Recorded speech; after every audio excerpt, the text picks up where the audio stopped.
El Kiosco.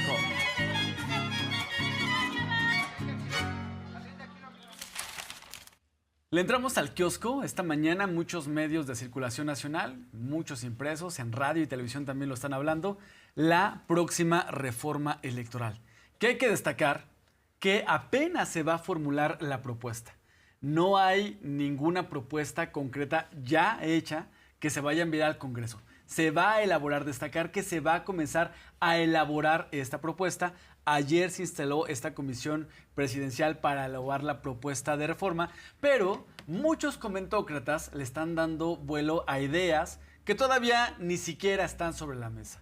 Y también a algunos opinadores, algunos personajes como el expresidente del IFE, Luis Carlos Ugalde, ese que avaló el fraude electoral de 2006, y el exconsejero presidente del INE, Lorenzo Córdoba Vianello, quien también se hizo de la vista gorda con el fraude electoral de 2012, cuando se compraron voluntades, cuando hubo fraude, que compraron votos, que hubo este fraude de las tarjetas Monex, que recuerdo que ya al final del sexenio de Peña Nieto, el INE reconoció que hubo irregularidades y que pudieron haber sido irregularidades que costaran la anulación de la elección, pero ya iba a terminar Peña Nieto su gobierno, pues bueno, ya el sexenio ya había concluido, ya casi se había consumado. Bueno, estos dos personajes, Luis Carlos Ugalde en 2006, Lorenzo Córdoba Vianello en 2012, pues bueno, ahora están opinando de la próxima reforma electoral. Ya están hablando de que se va a destruir la democracia en nuestro país, que el partido Morena se quiere quedar con el INE, que va a hacer destrozar el sistema político en nuestro país. Muy interesados, pero cuando hubo fraude electoral, ellos sí no vieron nada, Arlene. El INE no se toca, regresa como un recalentado y habría que preguntarnos a qué le tienen miedo. Pues le tienen miedo a que se termina un negocio muy jugoso que son los partidos políticos. El día de hoy la presidenta hablaba de que la designación a los partidos políticos es de 7,000 millones de pesos. Imagínese usted, ¿por qué tienen que ser tan costosos? Y más cuando realmente habría que preguntarnos si representan al pueblo de México. Eso por un lado. Por otro lado, también se les acaban los negocios de las plurinominales, donde curiosamente los dirigentes de los partidos son los mismos que encabezan las listas eternas de plurinominales, que habría también que preguntarnos qué propuestas han hecho, cuál es el nivel de debate que tienen, si realmente representan a sus militancias. Y el día de hoy la presidenta cuestiona aquella incongruencia e hipocresía por parte de la derecha, porque fíjate, Miguel, vivimos en un mundo al revés. Mientras hay más democracia, hablan de dictadura. Mientras hay más programas sociales, hablan de dádivas. Mientras hay más seguridad, están molestos. Si hay coordinación con Estados Unidos, les molesta. Imagínese usted, se dicen mexicanos, pero no les gusta que les vaya bien a las y los mexicanos. Vamos a escuchar cómo lo menciona la presidenta. Llama la atención, uno, Lorenzo Córdoba y Ugalde en particular, que hablen de autoritarismo, que nosotros queremos, bueno, que ya México ya es autoritario, por definición, según ellos, y que la reforma pretende hacer de México un país todavía más autoritario. ¿De cuándo? ¿Qué evidencia tienen de que hay autoritarismo en el gobierno? La evidencia de que se votó por los jueces. Ahora, que el Poder Judicial ahora es electo o elegido por el pueblo de México. Ese es su argumento de por qué México es autoritario. O sea, cuando el pueblo participa, hay autoritarismo, de acuerdo con ellos. O hablan de que hay censura, pero ellos pueden decir lo que quieran en cualquier medio, en cualquier red social, en cualquier lugar. Nadie los censura. Eso llama la atención. ¿Qué queremos nosotros? Que haya representación del pueblo, que no cueste tanto al pueblo de México las elecciones. Ni el propio Instituto Electoral ni las elecciones no tienen por qué costar tanto.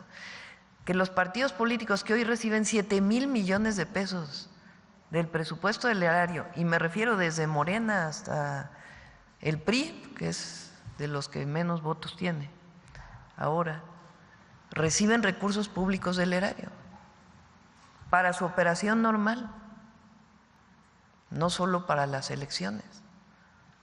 O me refiero a prebendas, salarios, que como bien dices, pues han tenido desde hace mucho tiempo. Y de paso los plurinominales, que la lista de plurinominales se ha convertido para muchos partidos políticos pues en el reparto interno de puestos para las cúpulas de los partidos políticos. Entonces nosotros que hablamos de la representación del pueblo, finalmente esa es la definición de democracia. Y por eso abrimos a que se discuta. Y subrayo, no hay ninguna propuesta ya escrita sobre la iniciativa que se va a enviar al Congreso el próximo año. Hay una idea clara, lo dijo la presidenta esta mañana, que las elecciones cuesten menos, que la clase política en nuestro país le cueste menos a las y los mexicanos. Y regreso a Lorenzo Córdoba, porque Lorenzo Córdoba Vianello es el claro ejemplo del político neoliberal. Cuando Lorenzo Córdoba estaba al frente del INE como consejero presidente del INE, tenía un salario millonario, no exagero, con un salario millonario al año. Cobraba cientos de miles de pesos cada mes. Se le pagaba chofer, se le pagaba la gasolina del vehículo, el INE le daba vehículo. Si salía tenía viáticos, el restaurante que le eligiera, se le pagaba el teléfono celular, se le pagaban asesores. Él estaba al frente del INE, pero tenía asesores que le hacían la chamba. Se le pagaba el café, se le pagaban las galletas. Hoy Nancy Flores, reportera de la revista Contralínea, recordó un capítulo de la historia negra de Lorenzo Córdoba al frente del INE. ¿Qué crees, Arlene? Cuando Lorenzo Córdoba estaba en el INE, pues el INE tenía una prestación para los altos funcionarios del INE como él. Si se casaban, les daban un dinerito, y me refiero a dinerito entre comillas, porque eran miles de pesos si se casaba. ¿Usted en su trabajo, si se casa o tiene una fiesta familiar, su trabajo le da alguna lana como una prestación de trabajo? ¡No! ¿Quién tiene esa prestación? Solo la alta burocracia del gobierno neoliberal que abusaba de su poder, que se servía con la cuchara grande. No bastaba con que tuviera un salario millonario, también los mexicanos tenían que pagarle su boda a Lorenzo Córdoba.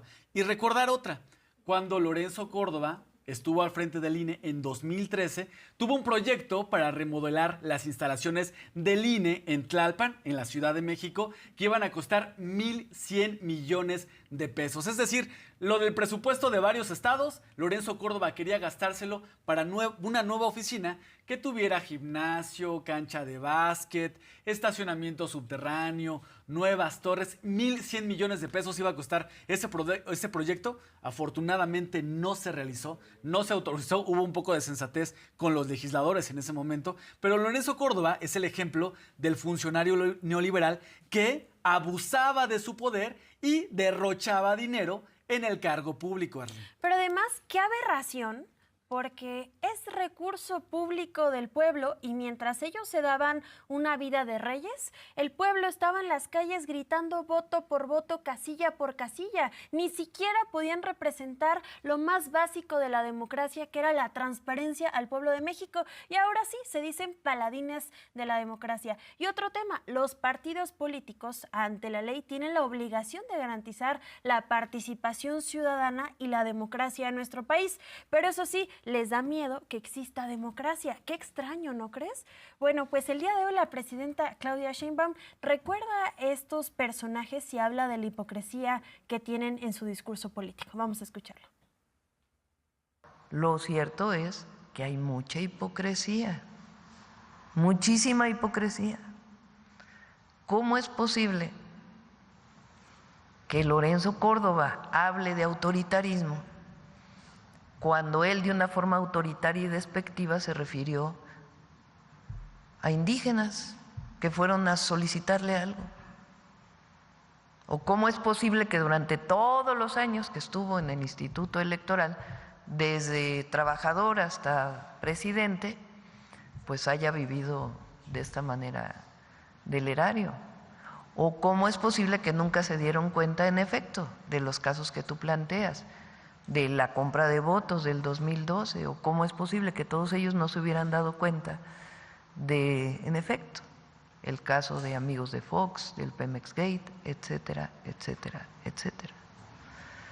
Entonces, pueden participar, nadie les niega la participación, pero ¿por qué ellos van a presentar una propuesta como si fueran una élite? La élite de la supuesta democracia en México. No, ellos son igual que todos los demás. Aquel que se siente por encima de otros, pues tiene un problema. Todos somos iguales, cada uno con una responsabilidad distinta. Entonces, que participen en el proceso. Y la maduración de una democracia es incluir a todas y todos, sobre todo aquellas mujeres que sin duda alguna hemos sido invisibilizadas a lo largo de la historia. La presidenta Claudia Sheinbaum esta mañana menciona que su llegada no solamente representa pues un mérito personal, sino que habla de un mérito colectivo a lo largo de generaciones que han luchado para que las mujeres puedan ser vistas, pero también puedan gobernar una nación. Y habla de las políticas públicas que se han implementado en este sentido, como tienen que ver las redes de apoyos de abogadas, los CESIs, incluso el tema del salario mínimo, la paridad en las mujeres y muchos otros temas más. Vamos a escucharla. El que llegue una mujer a la presidencia de México es un símbolo, es producto de años de defensa y de lucha de los derechos de las mujeres y también parte de la transformación que estamos viviendo en nuestro país. Por eso yo digo que no llegué sola, que llegamos todas las mujeres mexicanas a la presidencia de la República. Pero esto tiene que verse reflejado en políticas, no solamente el símbolo de la llegada de una presidenta, que tiene mucho impacto, sobre todo en las niñas y en las jóvenes, sino en políticas. Por eso desde el 3 de octubre, 2 días después de que llegamos, planteamos una serie de modificaciones legales, desde la modificación en la Constitución para el reconocimiento de la igualdad de las mujeres hasta a trabajo igual, salario igual, eso quedó establecido en la Constitución, y después la modificación de muchísimas leyes que tienen que ver con los derechos de las mujeres y también con la modificación en las fiscalías para que la violencia contra las mujeres sea atendida adecuadamente. Y para eso pues estamos haciendo los centros libres para mujeres, que han tenido mucho impacto. Son lugares en donde se ofrece apoyo psicológico, legal, de servicio social y de otros temas a las mujeres, y también son lugares de encuentro de las mujeres, sencillamente para poder platicar, conversar, y entre ellas deciden qué actividades se deben desarrollar en el centro y se les dé el recurso para poder desarrollarlo. Queremos que haya un centro libre por cada municipio del país.